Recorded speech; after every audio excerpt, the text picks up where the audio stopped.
Bose, the unsung hero of India's independence.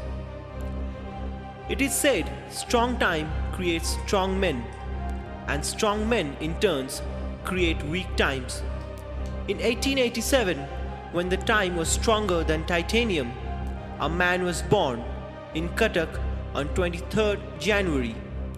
A man who envisioned Indian independence, a man who actually taught the Indians that freedom is not given, it's taken. In 1901, at the mere age of 14, Subhas sneaked out of his house because he didn't want to go to a school ran by the Britishers. He returned after 7 months. In this time, no one knew where he was. So my question is, if a 14-year boy can throw dust at the eyes of his parents, why a man of 48 can't do so, to hide from the British Raj? Subhas knew the difference to be in a fork of ship or a rightful owner of the jungle. All his life he had only one dream, to kick out the Britishers out of his motherland. He knew it is our duty to pay for our liberty with our own blood, the freedom that we shall win through our sacrifice and exertion.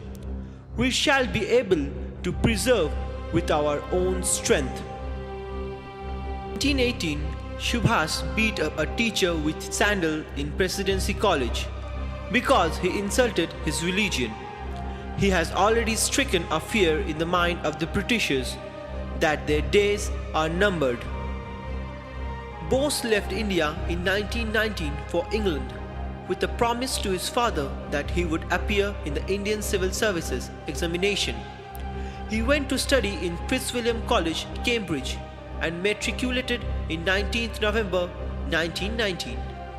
He came fourth in the ICS examination and was selected, but he did not want to work under an alien government, which would mean serving the British. As he stood on the verge of taking the plunge by resigning from the Indian Civil Service in 1921, he wrote to his elder brother, Sharat Chandra Bose, "Only on the soil of sacrifice and suffering can we raise our national edifice." In 1921, the Prince of Wales visited Calcutta and Subhas was sentenced to jail for 6 months for selling khadi. At that time, people used to go to jail for smuggling opium or cocaine, but Bose went for his motherland. In 1928, the country saw which they couldn't dreamt of. The roads of Calcutta was filled with 2,000 armed, uniformed men, and leading them was our beloved Netaji. The Indian National Congress and the British government just stood still at the grandeur. Due to this, he has a conflict with Gandhiji. Subhas knew freedom comes at a price and he is willing to pay for it. He knew it is his country and he must have an army.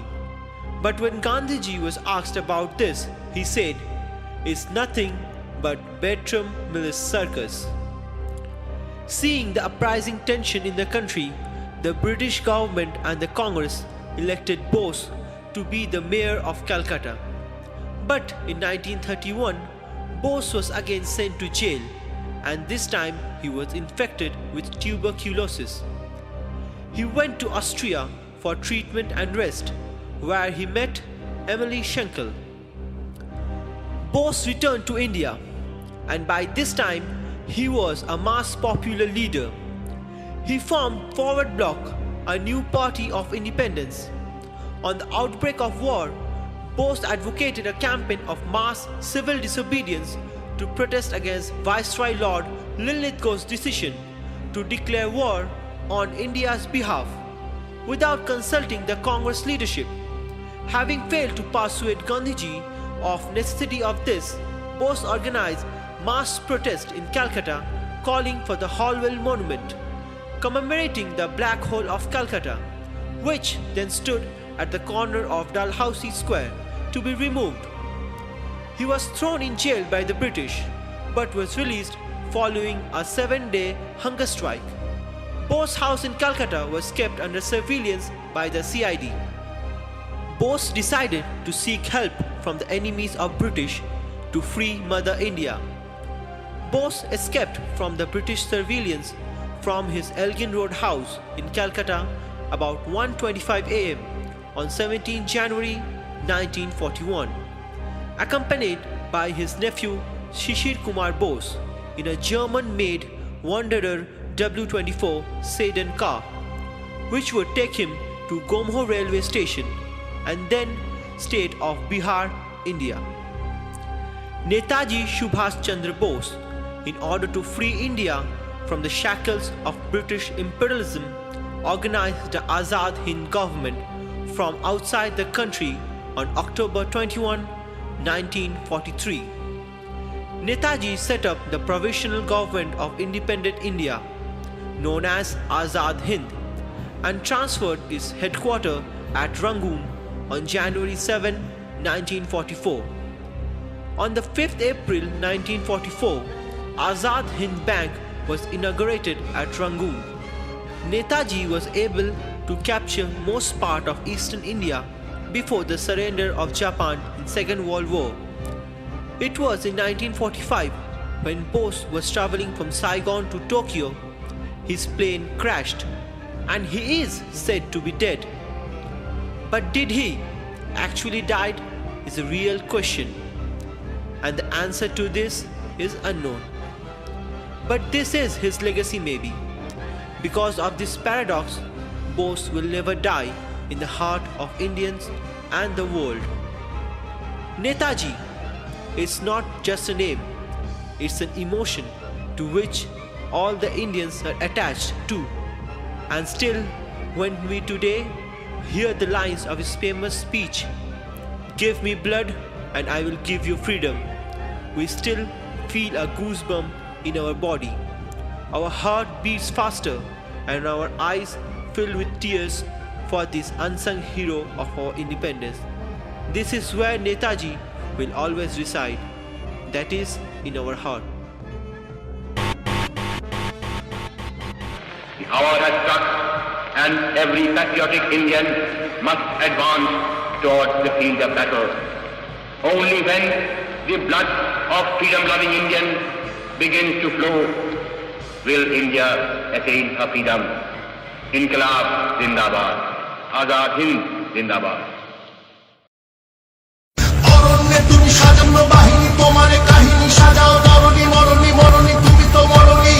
সংকল্পের রাস্তা ছাড়নি, জাগালে দেখালে ভারতীয় প্রাণে, সেখানে তোরালে দেশটার মানে অমর হলে যে অন্তর ধারে রক্ত এখনো তপ্ত হয়নি, এখনো তৃপ্ত। ইতিহাস অভিশপ্ত গুপ্ত গুপ্ত গল্প সূত্র, এদেশে সুভাষকে বোঝা শক্ত, সুভাষকে বোঝা শক্ত। স্বাধীনতা আগে রক্ত, সুভাষকে বোঝা শক্ত। আজাদির ডাক লাখ লাখ লাখ শত্রুর চোখে চোখ রাখ রাখ। র্যাঙ্গুন থেকে টোকিও সবাক ব্রেন্দিরো বক্তব্য কারো সাহস দাঁড়ালো, উঠে সে দাঁড়ালো নতুনের দাবি। স্বাধীনতা চাই, আজাদি চাই, মনে মনে ভাবি।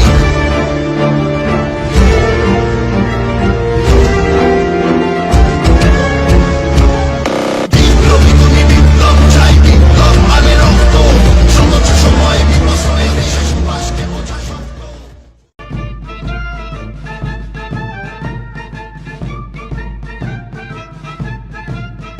Thank you.